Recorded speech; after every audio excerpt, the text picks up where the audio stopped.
की अधीनता में हैं या नहीं। परमेश्वर का वचन ये कहता है कि हमें परमेश्वर की अधीनता में रहना, उसकी ही आज्ञाओं में चलना है, उसमें ही बढ़ना है और उससे ही सीखना है। आइए मेरे साथ निकालेंगे मत्ती 18 अध्याय, उसके 3, 4, 5 पद को। चलो आप पढ़ो, ऊंची आवाज में पढ़ना।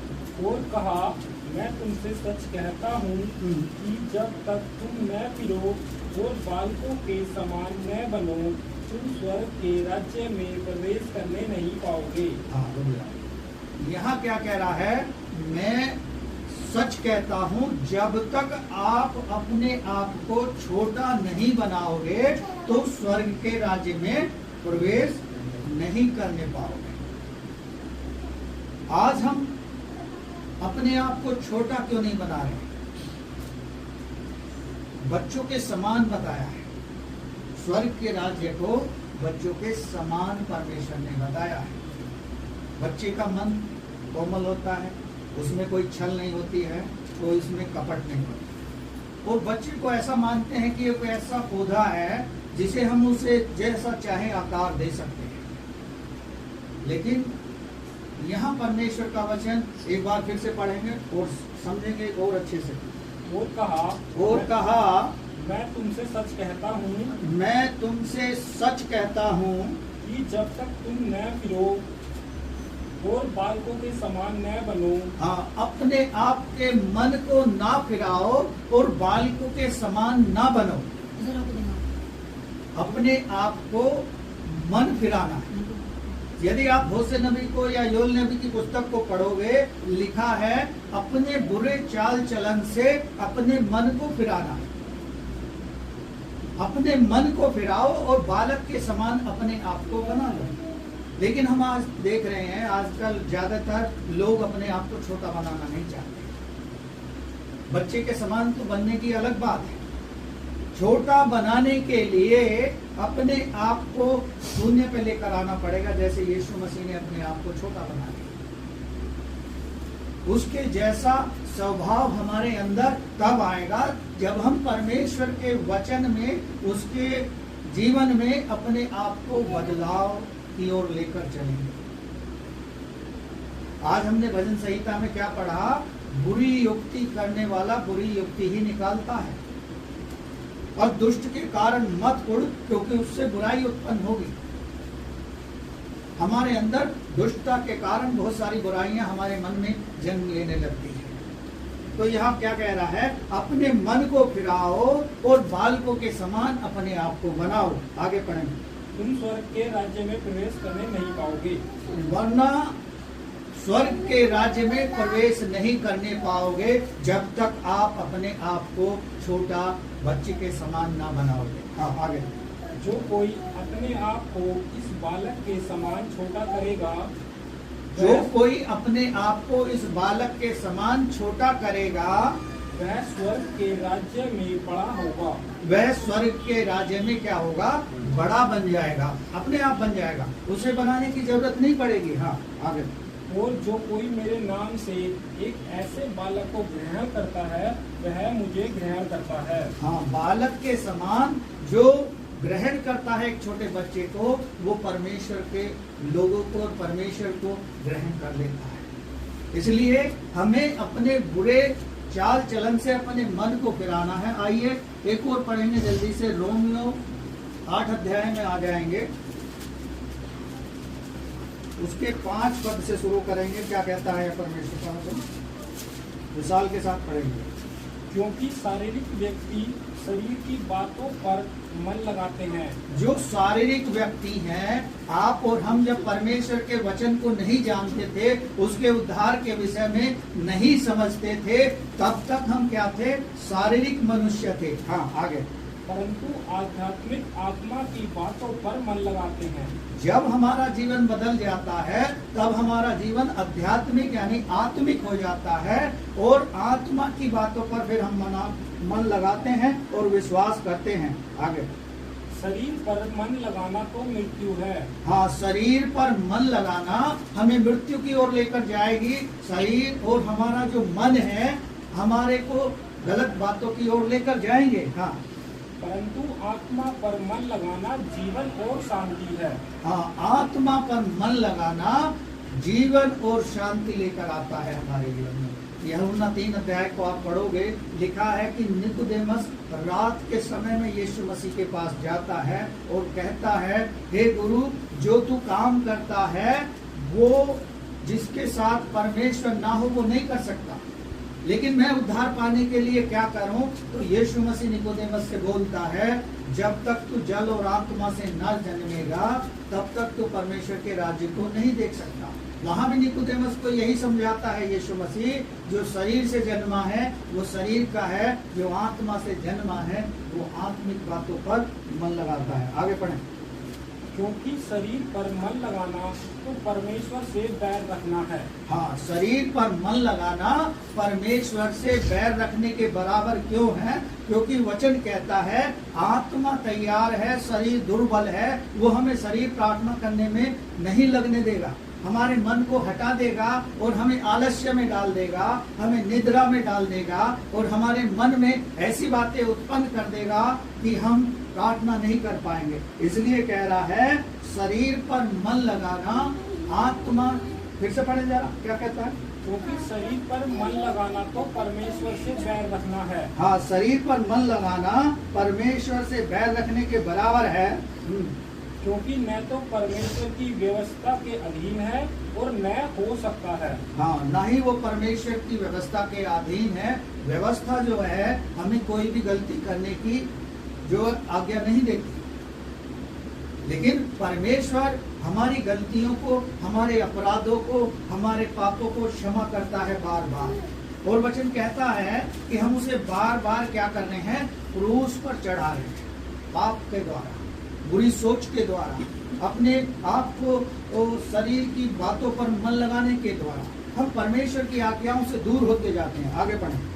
और जो शारीरिक दशा में हैं वे परमेश्वर को प्रसन्न नहीं कर सकते। हाँ, शारीरिक दशा में आप और हम परमेश्वर को प्रसन्न नहीं कर सकते, क्योंकि हम शरीर की के जो लोग हैं शरीर की बातों पर मन लगा रहे हैं, लेकिन आत्मिक बातें जो है हमारे जीवन में बहुत सारी आशीष से लेकर आती हैं। इसी में हम 12 अध्याय पढ़े, रोमियो 12 अध्याय के पहले पद से पढ़े, वहाँ क्या कहता है परमेश्वर का वचन? इसलिए हे भाइयों मैं तुमसे परमेश्वर की दया स्मरण दिलाकर विनती करता हूँ। हाँ, परमेश्वर की दया स्मरण दिलाकर विनती करता हूँ कि अपने शरीरों को जीवित और पवित्र और परमेश्वर को भावता हुआ बलिदान करके चढ़ाओ। अपने शरीरों को जीवित, पवित्र और भावता हुआ बलिदान करके अपने आप को परमेश्वर के सामने समर्पित कर दो, ताकि हम शरीर की बातों पर मन ना लगा सके। आगे पढ़े, इसमें दूसरा पद। इस संसार के सदृश न बनो, इस संसार के सदृश न बनो, परंतु तुम्हारे मन के नए हो जाने से तुम्हारा चाल चलन भी बदलता जाए। हाँ, तुम्हारे मन के नया हो जाने से तुम्हारा चाल चलन बदलता जाए। बार बार ये चाल चलन के विषय में क्यों आ रहा है? क्योंकि चाल चलन हमारा पुराने मनुष्य जैसा है।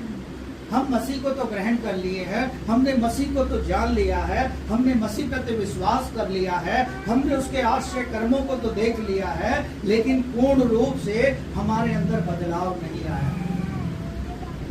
जो वचन कहता है कि अंश अंश करके बदलते जाओ, कुरिन्थियों में पढ़ते हैं, पौलुस कहता है, सो यदि कोई मसीह में है तो वो एक नई सृष्टि है, पुरानी बातें बीत गई।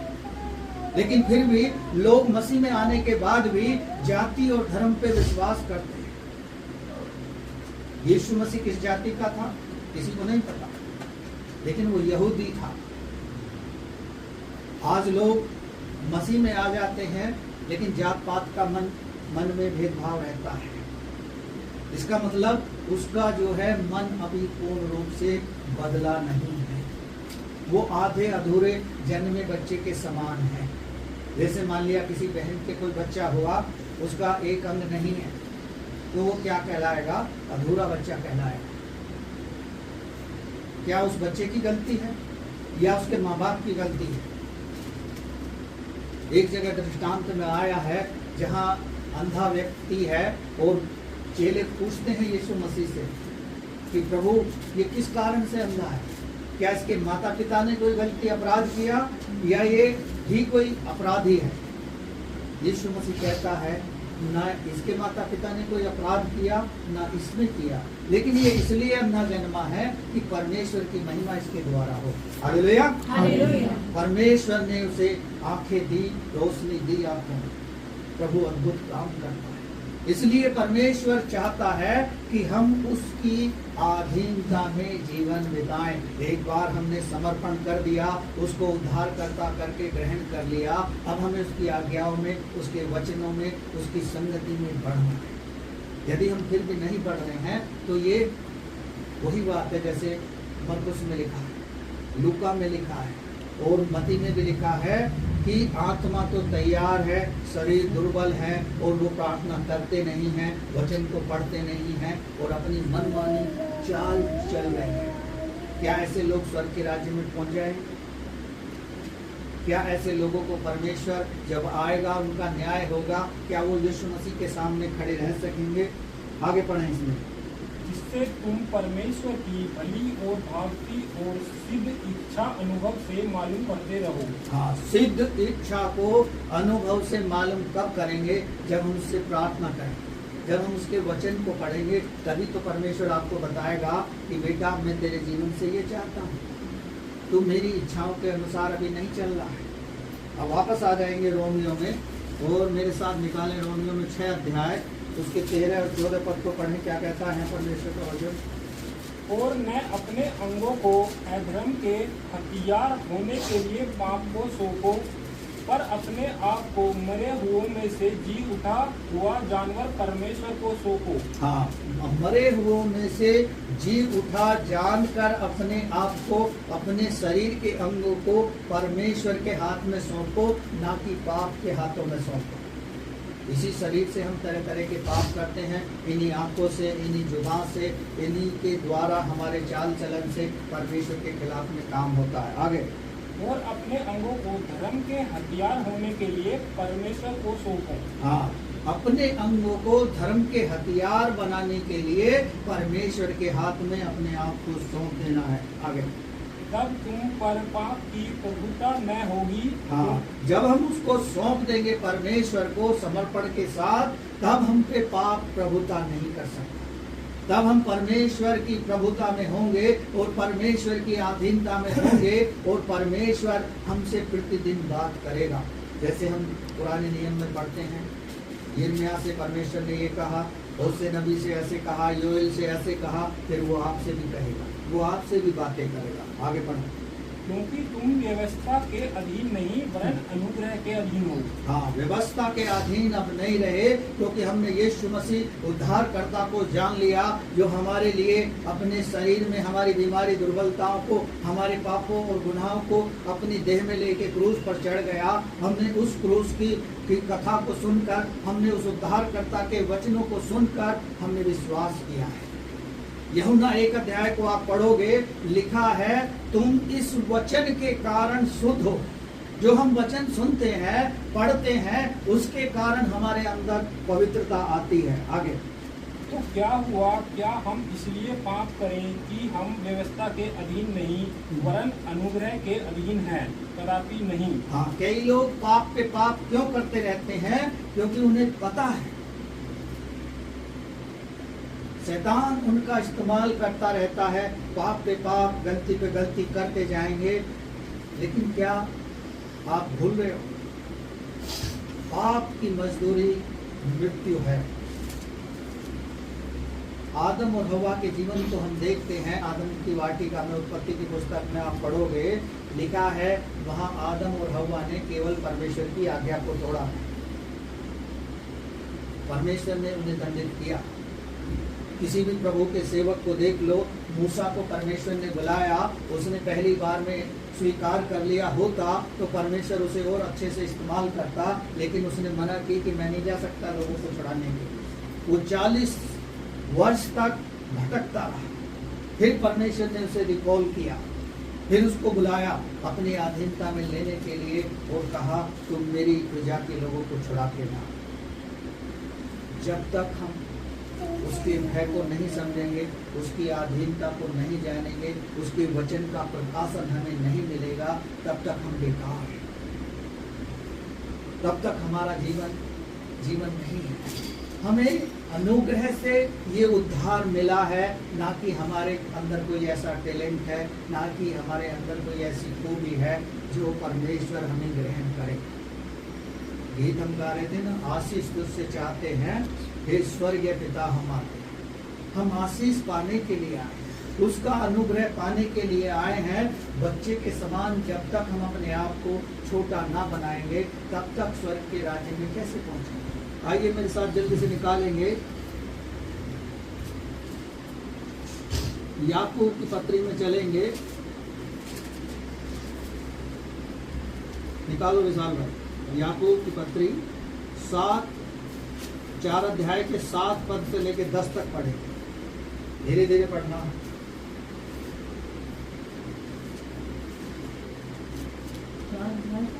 4 अध्याय का।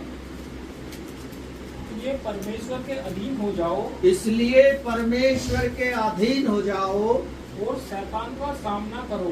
शैतान का सामना करो, उसकी युक्तियों को समझो कि आपके खिलाफ वो क्या युक्ति बना रहा है। हाँ, तो वह तुम्हारे पास से भाग निकलेगा। हाँ, शैतान का जब सामना करोगे तो आपके पास से भाग निकलेगा। कौन है शैतान? कैसे हमारे जीवन में वो परीक्षाएं ले रहा है, कैसे हमारे जीवन में कठिनाइयां लेकर आ रहा है। हम प्रार्थना करना चाहते हैं लेकिन नहीं कर रहे हैं, हम वचन को पढ़ना चाहते हैं लेकिन नहीं पढ़ रहे हैं, हम प्रार्थना में जाना चाहते हैं लेकिन नहीं जा रहे हैं, क्योंकि शैतान हमारे मन को कठोर कर देता है। शैतान हमारे मन में डाल देता है कि हर संडे जाते हैं, एक संडे नहीं जाएंगे तो कोई आफत नहीं आ जाएगी। इसलिए परमेश्वर का वचन याकूब के द्वारा कह रहा है, इसलिए परमेश्वर की अधीनता में बढ़ो, उसको समझो। शैतान हमारा सामना करने के लिए जो युक्ति बना रहा है, आगे पढ़े। परमेश्वर के निकट आओ तो वह भी तुम्हारे निकट आएगा। हाँ, परमेश्वर के जब हम निकट आएंगे, उसके सम्मुख अपने आप को समर्पित करेंगे तो परमेश्वर हम पर अनुग्रह करेगा। हे पापियों, अपने हाथ शुद्ध करो, और हे दुचित्ते लोगों, अपने हृदय को पवित्र करो। हाँ, हे पापियों, अपने हाथों को शुद्ध करो, हे दुचित्ते लोगों, अपने आप को क्या करो? पवित्र करो। दुचित्ते लोग कौन है? जो 2 तरह की चाल चल रहे हैं। चेहरा देख लिया तो जय मसीह की, और चेहरा नहीं देखा तो ये ऐसा है, ये वैसा है, वो ये करता है, ये वो करता है, हमें ऐसा बोलता है। वो है दुचित्ता, 2 मन वाला। आप कभी ब्रज घाट गए? ब्रज घाट जाओ, 2 नाव बुक करो, और एक पैर इस नाव में रखो और एक पैर उस नाव में रखो, और फिर कहो उससे कि हमें पार लेके चलो। ऐसा दुचित्ता मन हमारे अंदर नहीं होना चाहिए। एक ही नाव में सफर करोगे तो आपको सफलता मिलेगी, एक ही नाव में पार हो जाओगे, अन्यथा आप 2 मन के रहोगे। दुचित्ती बातें हमारे अंदर आएंगी, ऐसा करता तो ऐसा हो जाता, वैसा करता तो वैसा हो जाता। इसलिए शैतान चाहता नहीं है कि आप आगे बढ़ो, उन्नति करो, आशीष पाओ, आप प्रार्थना में मजबूत बनो, आप प्रार्थना करो, लोगों को बताओ, लोगों को बचाओ। शैतान नहीं चाहता। आगे पढ़ें।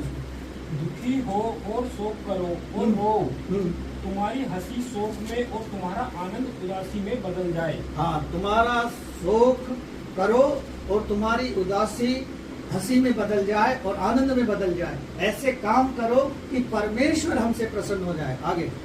प्रभु के सामने दीन बनो तो वह तुम्हें श्रोमणी बनाएगा। हाँ, परमेश्वर के सम्मुख अपने आप को दीन बनाओगे तो श्रोमणी परमेश्वर आपको बनाएगा।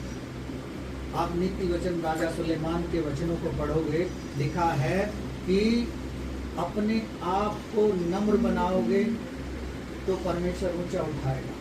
यदि घमंड करोगे तो आप जो है विनाश की ओर बढ़ रहे हो। बहुत तेज गति से आपके उस विनाश को कोई नहीं रोक सकता जब तक वो स्वयं अपनी बुरी चाल से ना फिरे। आगे चलेंगे। हे भाइयों, एक दूसरे की बदनामी न करो। हाँ, एक दूसरे की बदनामी ना करो। जो अपने भाई की बदनामी करता है, जो अपने भाई की बदनामी करता है या भाई पर दोष लगाता है, या भाई पर दोष लगाता है, वह व्यवस्था की बदनामी करता है। हाँ, वह व्यवस्था की बदनामी करता है।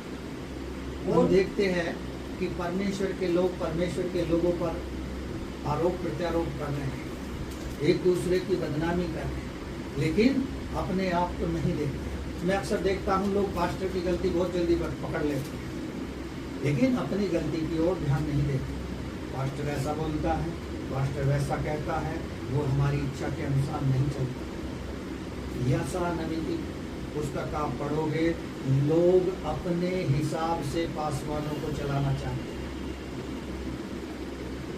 जबकि परमेश्वर चाहता है कि आप उसकी इच्छा के अनुसार अपने जीवन को बिताओ।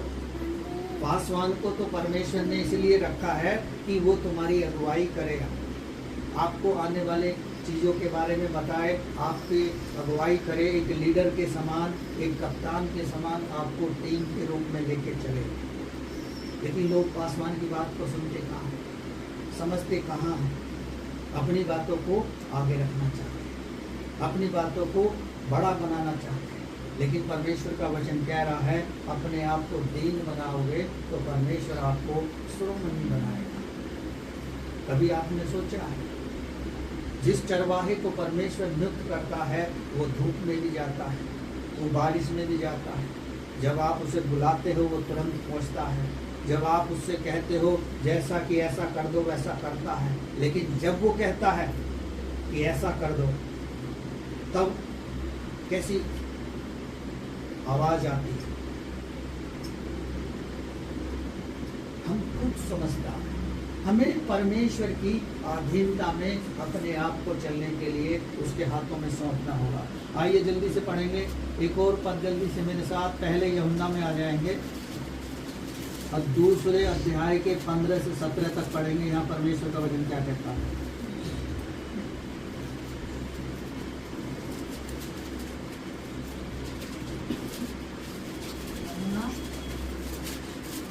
पहला यूहन्ना अलग है, पहला यूहन्ना अलग है। 2 अध्याय के 15 से 17 तक पढ़ोगे साल भाई।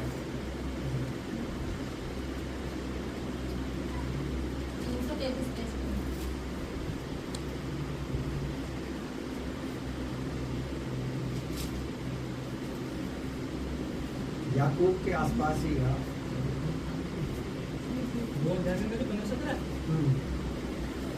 2 अध्याय का 15 से 17 क्या कहता है। तुम न तो संसार से और न संसार में की वस्तुओं से प्रेम रखो। हाँ, ना तो संसार से और न संसार की वस्तुओं से प्रेम रखो। हाँ, आगे। यदि कोई संसार से प्रेम रखता है तो उसमें पिता का प्रेम नहीं है। उसमें पिता का प्रेम नहीं है। यदि हम संसार में रहकर संसार की वस्तुओं से और संसार के लोगों से प्रेम कर रहे हैं और परमेश्वर से प्रेम नहीं कर रहे हैं तो हमें परमेश्वर का प्रेम नहीं है। आगे। क्योंकि जो कुछ संसार में है अर्थात शरीर की अभिलाषा और आंखों की अभिलाषा और जीविका का घमंड, ये 3 चीजें बता रहा है। जो संसार में है और जो संसार की बातों से, संसार के चाल चलन से, संसार से प्रेम कर रहा है, उसके अंदर ये 3 चीजें पाई जाएंगी। फिर से रिपीट करें विशाल भाई एक बार। क्योंकि जो कुछ संसार में है, हाँ, जो संसार में है अर्थात शरीर की अभिलाषा, शरीर की अभिलाषा और आंखों की अभिलाषा, आंखों की अभिलाषा और जीविका का घमंड। हाँ, जीविका का घमंड। जीविका का क्या घमंड है। लोगों को ये लग रहा है कि मुझे बहुत अच्छी नौकरी मिली है, बहुत बढ़िया नौकरी है, इसको तो मुझे कोई हिला ही नहीं सकता, अब देखो लोग मेरे पीछे चलेंगे। ऐसा नहीं।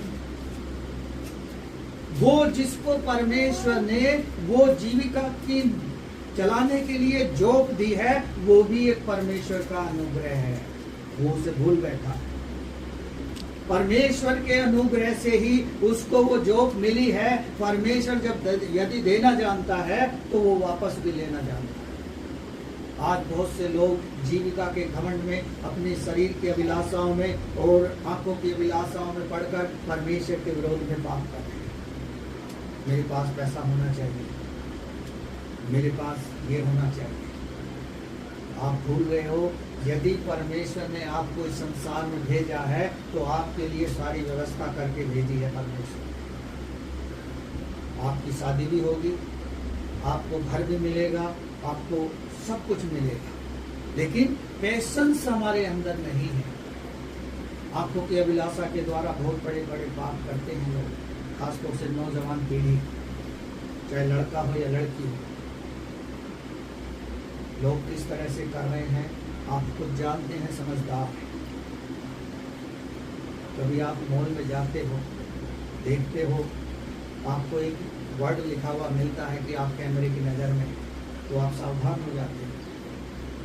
लेकिन एक पासवान आपको चिल्ला चिल्ला के थक जाता है, समझाता रहता, सिखाता रहता है और आप उसकी नहीं सुनते। कहते ना भैंस के आगे बीन बजा, वो ऐसा हो जाता है क्योंकि शैतान ने उनके मनों को ऐसा हृदय कठोर कर दिया है कि वो सुनना नहीं चाहते। इसलिए आंखों की अभिलाषा के द्वारा तरह तरह के पाप करते हैं, शरीर की अभिलाषाओं में पड़कर हम परमेश्वर के निकट नहीं पहुंच पाते हैं, अपने आप को तरह तरह के कामों से शुद्ध कर लेते हैं। आगे पढ़ेंगे वो सब। वह पिता की ओर से नहीं परंतु संसार की ओर से है। हाँ, वह पिता की ओर से नहीं, वह संसार की ओर से है। जैसे हम जीविका के घमंड के विषय में बात कर रहे हैं, जो जॉब आपको परमेश्वर ने दी है, और यदि आपको आराधना में आने से रोक रही है और संगति करने से रोक रही है, वचन को पढ़ने से रोक रही है और आपके परिवार के साथ समय बिताने से और आपके परमेश्वर के अनुग्रह में बढ़ने से रोक रही है, तो वो जॉब आपको परमेश्वर की ओर से नहीं है, वो शैतान ने आपको दे दी है ताकि आप उसमें व्यस्त रह सको और परमेश्वर की संगति से दूर हो जाओ। परमेश्वर की योजना है, आप उत्पत्ति से लेके प्रकाशित वाक्य तक पढ़ोगे तो परमेश्वर मनुष्य की उन्नति के लिए काम कर रहा है। और यदि आप शैतान के विषय में जानोगे तो शैतान मनुष्य जाति के विनाश के लिए ही कार्य कर रहा है। तरह तरह से लोगों को पाप में गिरा रहा है, षड्यंत्रों में फंसा रहा है और गलत काम करवा रहा है, संगति से दूर भगा रहा है, वचन से दूर हटा रहा है। हालेलुया। इसलिए यदि हम संसार में की वस्तुओं से प्रेम कर रहे हैं तो हम परमेश्वर से प्रेम नहीं कर पाते। आगे बढ़े। संसार और उसकी अभिलाषाएं दोनों मिटते जाते हैं। संसार और उसकी जो अभिलाषाएं हैं दोनों एक दिन मिट जाएंगे, पर जो परमेश्वर की इच्छा पर चलता है वह सर्वदा बना रहेगा। जो परमेश्वर की इच्छा पर चलता है वो सर्वदा बना रहेगा। परमेश्वर उसको शिरोमणि बनाने का जो वायदा किया है वो उसे शिरोमणि बनाकर रहेगा। आइए एक और पद जल्दी से पढ़ेंगे, इसी यूहन्ना में रहेंगे, 3 अध्याय में आ जाएंगे और इसके 13 पद से पढ़ेंगे 18 तक। ये भाइयों, यदि संसार तुमसे बैर करता है, यदि संसार तुमसे बैर करता है तो अचंभा न करना। अचंभा न करना। हम जानते हैं कि हम मृत्यु से पार होकर जीवन में पहुँचे हैं। हम मृत्यु से लड़कर जीवन में पहुंचे हैं, वो जीवन जिसका देने का परमेश्वर ने आपको और हमको और उन सभी को जो उस पर विश्वास करते हैं, उसकी आज्ञाओं पर चलते हैं, उसके प्रेम में बने रहते हैं, अनंत जीवन देने का जो वायदा किया है वो हमारे और आपके लिए है। आगे। क्योंकि हम भाइयों से प्रेम रखते हैं। हम भाई बहनों से एक दूसरे से प्रेम रखते हैं। जो प्रेम नहीं रखता वह मृत्यु की दशा में रहता है। जो प्रेम नहीं रखता वो मृत्यु की दशा में रहता है, चाहे माता पिता हो, चाहे भाई बहन हो, चाहे कलीसिया के लोग हो, चाहे रिश्तेदार हो। यदि वो किसी से प्रेम नहीं रख रहा है, वो सेल्फिश है, अपने आप को ही देख रहा है, तो फिर वो मृत्यु की हुई दशा में है। आगे बढ़े। जो कोई अपने भाई से बैर रखता है वह हत्यारा है। जो अपने भाई से बैर रखता है, अरे ये तो ऐसा है, ये ऐसा करता है, वो एक बैर के समान है, तो उसे परमेश्वर का वचन बताता है वो क्या है, हत्यारा है। आगे। और तुम जानते हो कि किसी हत्यारे में अनंत जीवन नहीं रहता। हाँ, किसी भी हत्यारे में जो मर्डर्ड है, जो मर्डर करने वाला है, उसके अंदर अनंत जीवन की आशा नहीं है। फिर उसे अपनी गलतियों की सजा के सिवा और कुछ नहीं मिल सकती। परमेश्वर उसे क्षमा कर सकता है यदि वो रिपेंट करे, वो वापस परमेश्वर के पास आ जाए। आइए आगे पढ़ें। हमने प्रेम इसी से जाना कि उसने हमारे लिए अपने प्राण दे दिए। हाँ, प्रेम हमने इसी से जाना कि उसने हमारे लिए अपने प्राण दे दिए। क्या आपके आसपास आप देखते हैं कोई ऐसा है जो आपके लिए प्राण दे दे? कोई ऐसा है जो आपसे इतना प्रेम करता हो, आपके अपराधों के लिए अपने आप को सजा के लिए दे दे? मैं समझता हूँ कोई ऐसा नहीं। इतना ही आप खोज लेना, इतना ही भाई बहनों में आपस में प्रेम हो, जब सजा की बात आएगी तो वो आपसे 4 कदम आगे हो मने कर दे। लेकिन परमेश्वर ने अपने पुत्र को इस संसार के लिए भेज दिया और उसने बलिदान कर दिया ताकि हम प्रेम को समझ सके। आगे, और हमें भी भाइयों के लिए प्राण देना चाहिए। हमें भी एक दूसरे के लिए प्राण देना चाहिए। क्या हम देने के लिए तैयार हैं? पौलुस की हम कहें रोमियो की पत्री को यदि पढ़ें, वो कहता है आप एक दूसरे की सह क्यों नहीं लेते? मुकदमेबाजी से अच्छा है एक दूसरे की सह लो। मैं जानता हूँ जब मैं गाँव में जाता हूँ प्रचार के लिए, मुझे लोग तरह तरह की बातें कहते हैं, लेकिन मैं उन्हें सुनता हूँ, सहन करता हूँ। कोई कहता है इन्हें इस चीज का पैसा मिलता है, कोई कहता है इनके पास बहुत पैसा है, कोई कहता है इनका तो लक्ष्य है इस देश को ऐसा कर देंगे। पौलुस इसलिए कहता है कि एक दूसरे पर दोष लगाने से अच्छा है कि उसे सह लो। कोई गाली दे रहा है, सह लो। पास्टर कितनी सहता है? कलीसिया के लोगों की सहता है, अपने परिवार की सहता है, रिश्तेदारों की सहता है। लोग उसे तरह तरह से बोलते हैं, लोग तरह तरह से उस पर आरोप लगाते हैं और छुटते ही एक सवाल कहते हैं, भाई आपको तो इसमें आने का बहुत बड़ा वो मिला होगा, प्राइज। हाँ, एक प्राइज हमें मिला है। परमेश्वर ने हमें अनंत जीवन देने का वायदा किया है, वो आपको और हमको मिलना तय है। हालेलुया। आइए आगे पढ़ेंगे। इसमें यूहन्ना 4 अध्याय में आ जाएंगे और 4 पद से 6 तक पढ़ें। क्या कहता है परमेश्वर का वचन? हे बालकों, तुम परमेश्वर के हो। तुम परमेश्वर के हो। वहाँ हम मत्ती में पढ़ रहे थे कि बालकों के समान अपने आप को छोटा बना लो। यहाँ कह रहा है कि हे बालकों,